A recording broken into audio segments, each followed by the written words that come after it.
Hi, I'm Anna Fuller, and I'm here today representing YES in Rock County, Youth Emotional Stability.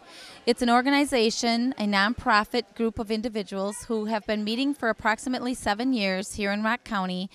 Just interested parties include early intervention team members, mental health providers, members of the community, education setting individuals, anyone who's interested in promoting the health and wellness of our youth here in Rock County. We meet monthly and we do a variety of projects. We have an annual summit that we put together that's an educational opportunity for providers and interested community members.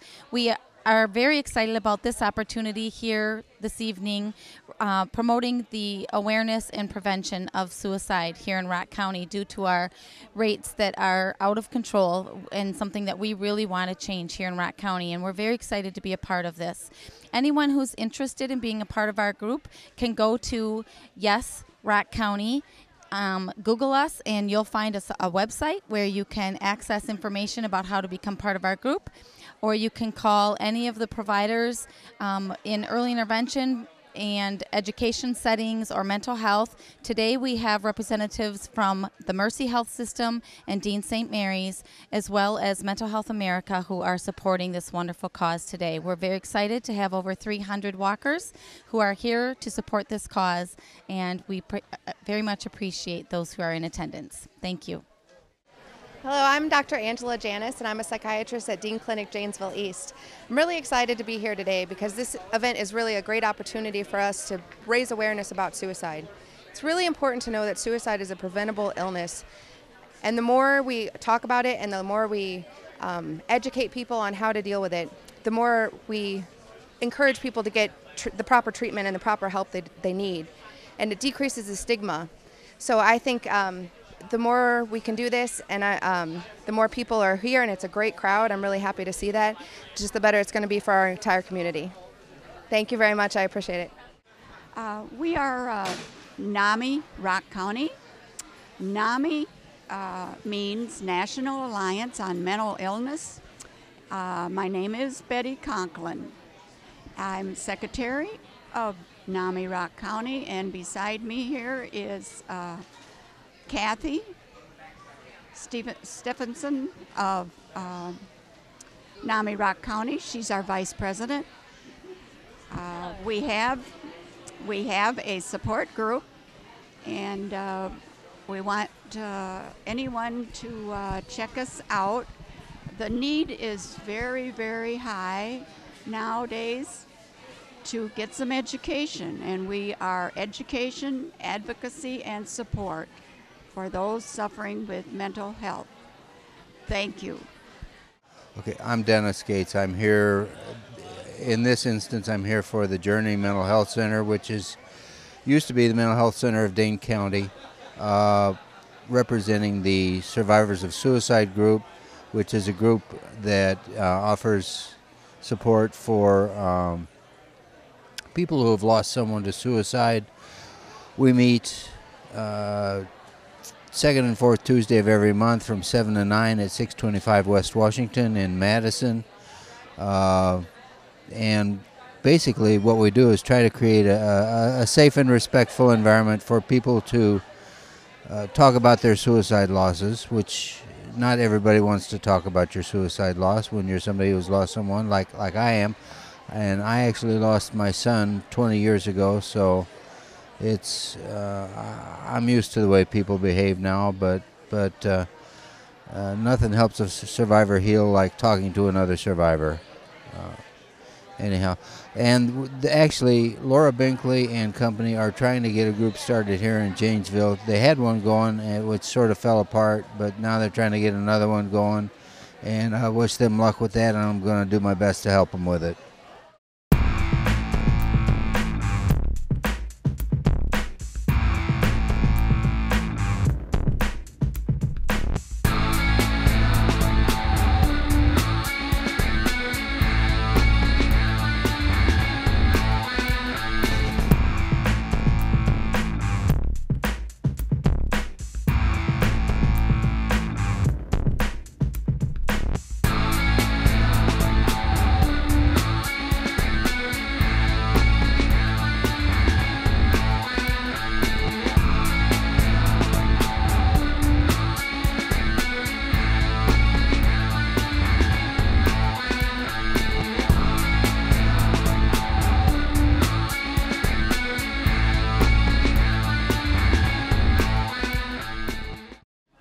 I'm Lieutenant John Conger with the City of Milton Police Department, and we're here representing the Milton Youth Coalition.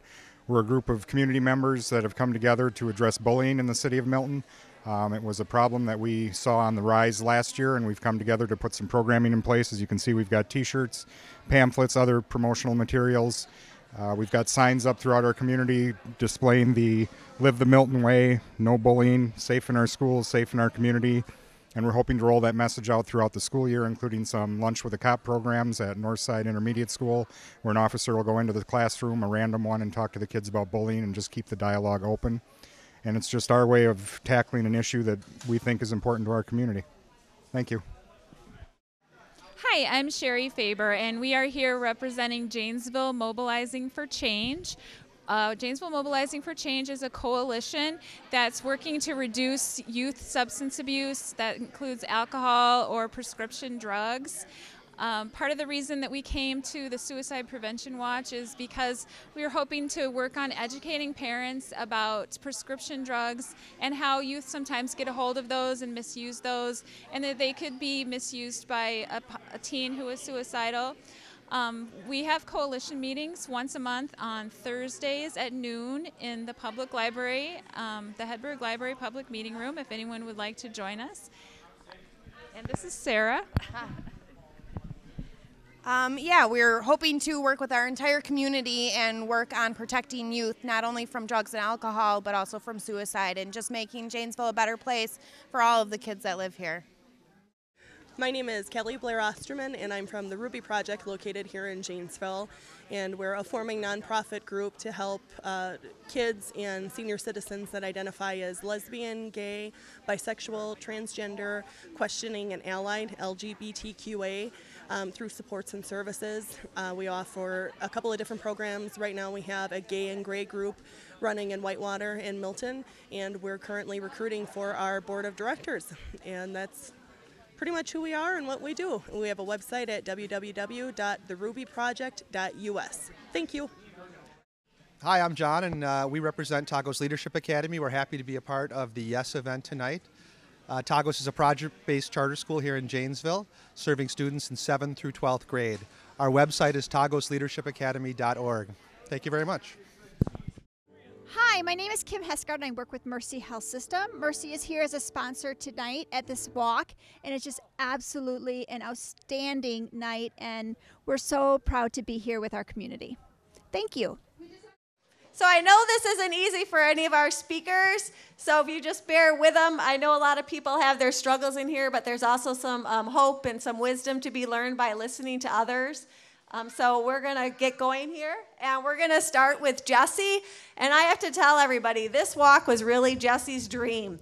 I met Jessie about 1.5 years ago, and she said that this was a goal of hers to do. And so she's worked really hard. She's done all the Facebook stuff. She keeps us on task. And so I think you're going to be able to tell why after you listen to her story. And I jumped on because of my daughter, Hannah, and you'll hear her story as well. So if we could just, out of respect, listen, and thank you. So, Jessie.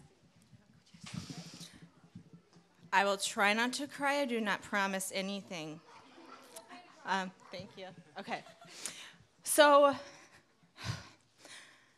a little over 10 years ago, my uncle committed suicide, and I watched how it devastated my family. I was like 19, 20-ish at the time. I was going to school for social work. I was going to get my bachelor's degree, and there were signs there, but it was like we didn't know. We never thought, like, oh my gosh, that this could actually happen. Anyone that's dealt with suicide knows that there's so many emotions that come with it. In one day, you can be angry, you can be sad, you can be happy, and you can go back and forth within minutes. When my family went through this, there was really nothing out there for us as far as support. There's usually a lot of shame involved where, people don't, when someone dies from cancer, there's this outpouring of support that comes from people. When people die of suicide, sometimes it's like, oh, don't, we don't want to talk about that, or we don't want to do that. Well, that was what kind of brought us to where we are today. So my mom and I started going to some of the Out of the Darkness walks up in Madison. And it really bothered me that there wasn't anything in Rock County. So for the last couple years, I've really been trying to get something to Rock County because obviously there's a need for it and people need support. I also work for Mercy, so I work with their youth in their residential treatment program and their child and adolescent day treatment. So I see a lot of times that kids are struggling with it. And I hear stories of kids that will come to me and say, oh, my friend said that they're having thoughts of suicide, but I can't tell anyone because they're going to be mad at me. Well, the whole purpose of our walk is to tell anyone, if you're having thoughts of suicide, that you need to tell someone. If your friend is talking about it, you need to tell them, because it's more important to have someone mad at you than it is to have them try to commit suicide. So that is why I'm so passionate about it. Like I said, I've watched my family. A lot of my family isn't here today because it's too hard for them. So I really, really appreciate all of you guys that have been able to come, because that is a huge step, just to be able to recognize that support is needed. So thank you all for coming. And Laura's next.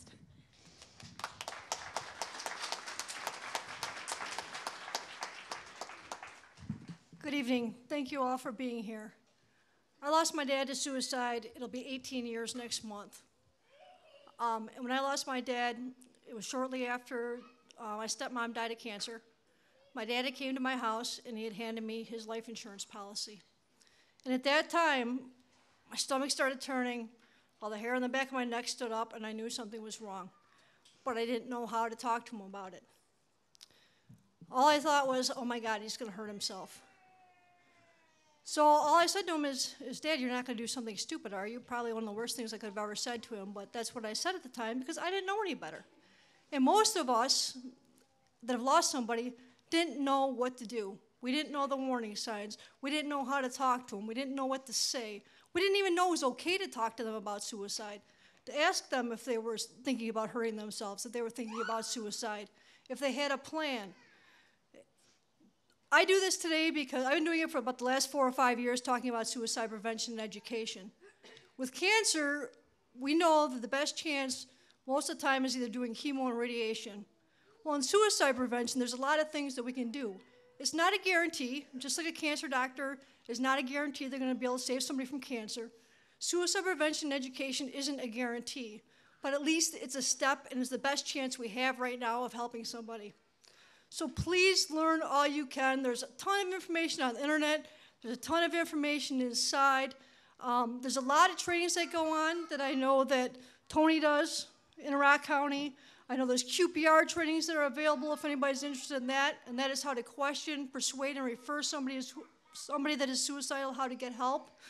And please, if you're interested in the support group, make sure you sign up, because we would love to get a support group going, not only for adults, but for kids as well. It is so important. And I'll just tell you a little bit more about how easy it is to help somebody that is suicidal.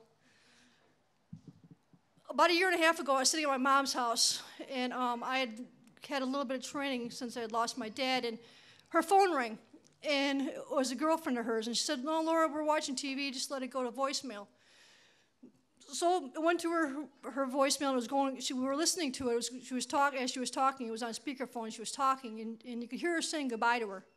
She was saying goodbye to my mom, and she was saying, thank you for all your friendship you had given me, and goodbye.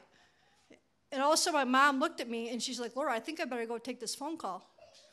So she got up, and she went to the phone, and by the time she got there, the lady had hung up. She listened a little bit, and then she came out and got me. She's like, Laura, I think you better come in here. So I went in and listened to the message, and it was her saying goodbye and saying, thank you for all you've done, and I'm sorry for, that I've hurt you or whatever. And I looked at my mom, and I said, oh, my God. And I said, Mom, first of all, I have some questions for you. My mom looked at me, she's like, what? I said, do you know if she has any kind of mental health issues or anything like that? My mom said, yes, she has. I said, do you know if she's ever made a suicide attempt? My mom said, yes, she has. And I said, we call her back right now, and I need her address. So give me her address and get her back on the phone right now. I said, I'll tell you what to say, get her on the phone. My mom tried calling her, there was no answer. So I said, okay. So this lady happened to live in Ohio, and at the time I was in Illinois. So I'm like, how, what am I going to do? So I ended up calling 911, got the police department in Ohio, had them go do a welfare check. By doing that welfare check, the lady had OD'd, and by doing the welfare check, we saved her life. It's very easy. There's very easy steps that you can do. So please, you never know when it's going to hit. I would never imagine sitting in my mom's living room that I'd be able to help save somebody's life. It could affect anybody at any time. And it doesn't mean you have to have a mental illness. Sometimes there's warning signs, sometimes there's not. But if anybody out here tonight is even contemplating, have thoughts of suicide or anything, please speak up. It's not a sign of weakness, it's a sign of strength. Thank you so much.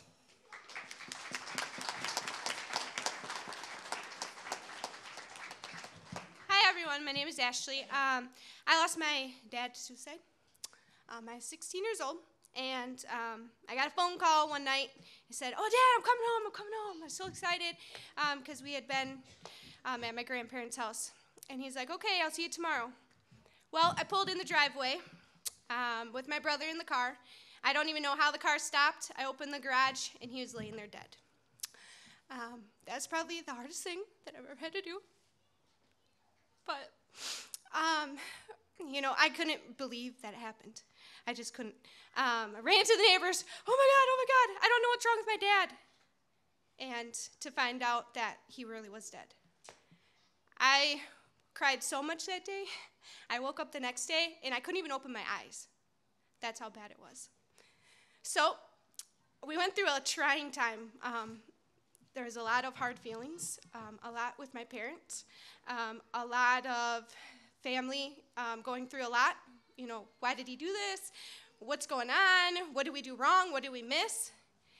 And then it started to get bad. I felt like I had nobody to talk to. And I'm sure some of you out here feel like that. But you do. I know it's hard to talk to your family because you don't feel like they're there, I can't talk to them because they're just going through the same thing. Well, I felt like that. I started drinking. I started cutting myself.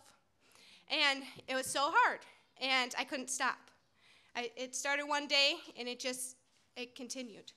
I have not cut myself in 4 years now. I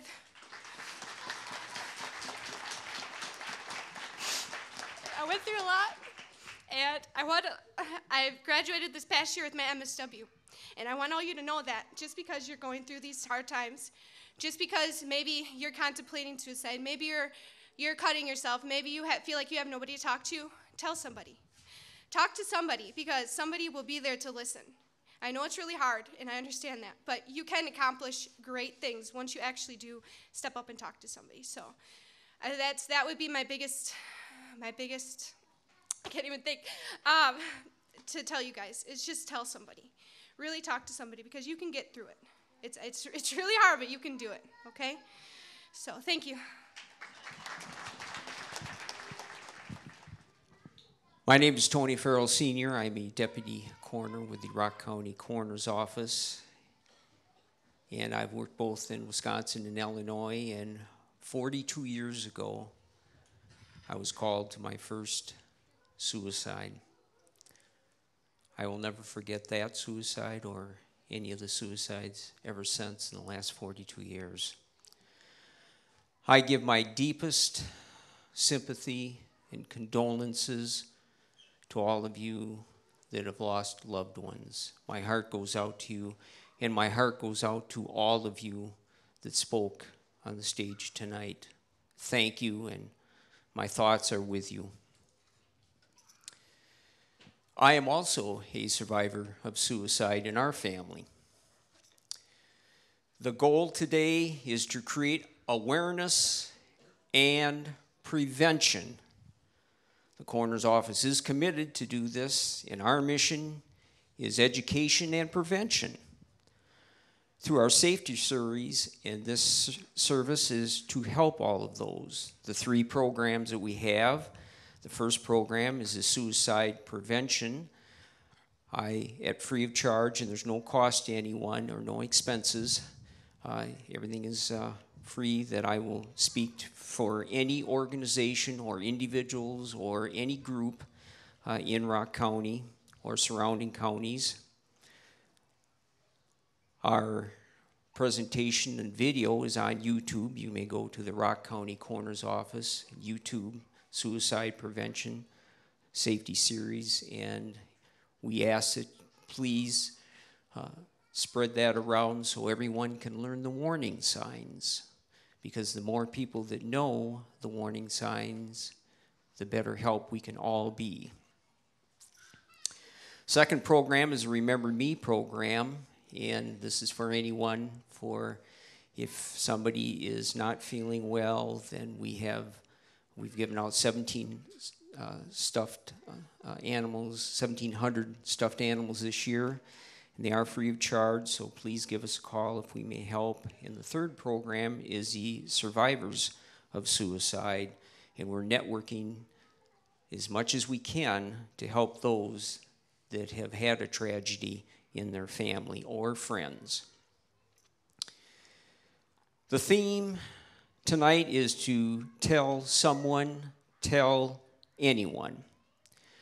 This is all networking, and this is teamwork. Recently, I had 2 cases. I received a phone call from Chicago, and the family was frantic. They didn't know what to do. They had my number, my cell number, and which I will give to everyone in a moment. And they were just, of course, so caught up, and immediately we were able to get help through networking because somebody told somebody, and that somebody helped the next person that helped the next person. We were able to get emergency crews there, plus the clergy, save the person's life, and things have been improving for this family. We also had an international phone call recently. Someone in Rock County here had attended a presentation, and their loved one had called to say goodbye, and the family did not speak the language in the foreign country. They ran into roadblocks immediately. They called. I was able to make some calls.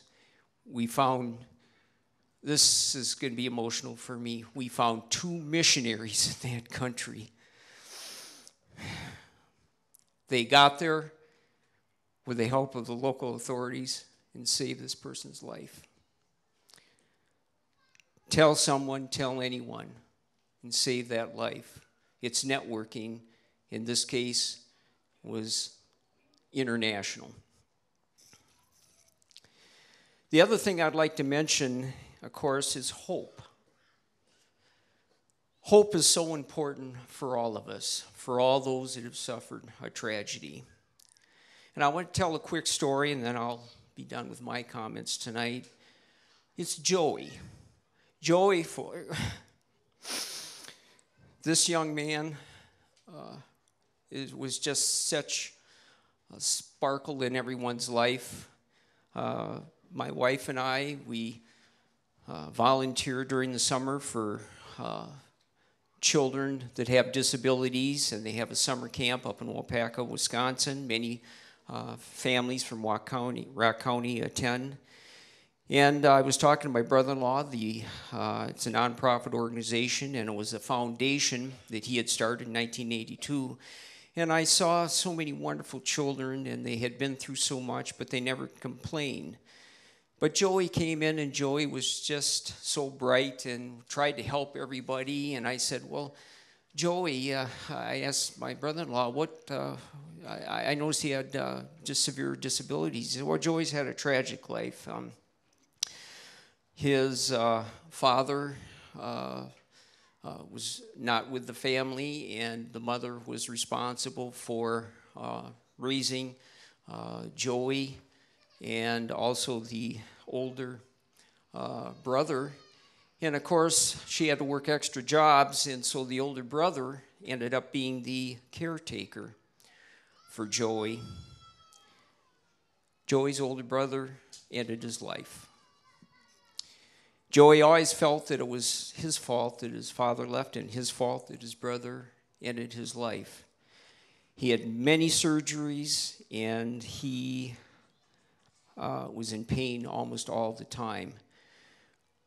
What Joey did, though, the next day is I asked when the group was coming. I was escorting everybody across the road. It was a busy road, and I got permission from the authorities to stop the traffic to make sure everybody could get through, across, because so many of them were in wheelchairs and they had difficulty walking. And Joey walked the best he could, and he was a ways away, and I did not see him, and I asked the council, "Where is Joey?" And Joey said, Joey is, someone dropped some papers, and Joey was going to help this person pick up the papers. Well, Joey had a very difficult time even moving at all. And so I escorted everybody across the road, and here's Joey, this wonderful child, just struggling to try to catch up to the others.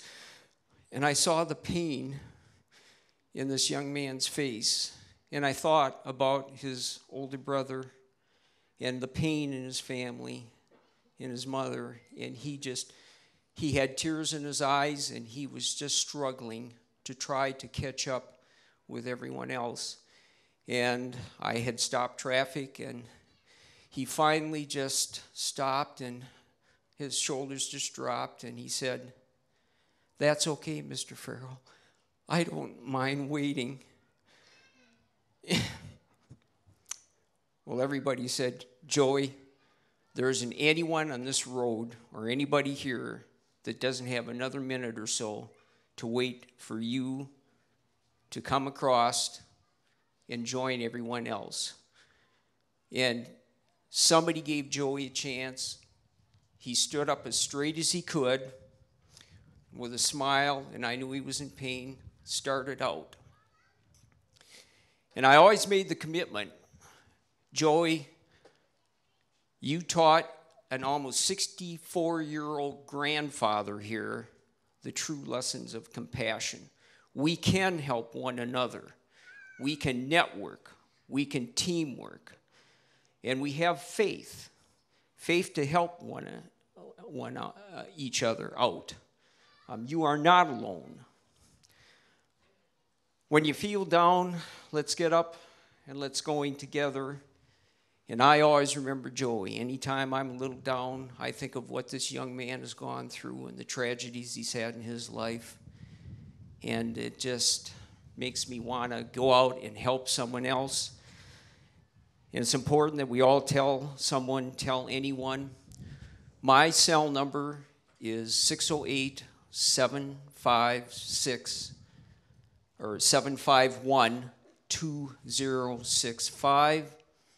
If you should forget it, please call the coroner's office. It's open to anyone. Any presentations, anything that I may help you with, I want to be there for you. It is free of charge. I thank you all. I thank all of the speakers tonight. My heart goes out to you. And thank you all for attending. I know many of you, I recognize many of you. I know there's been tragedies in your life. Thank you, thank you, thank you.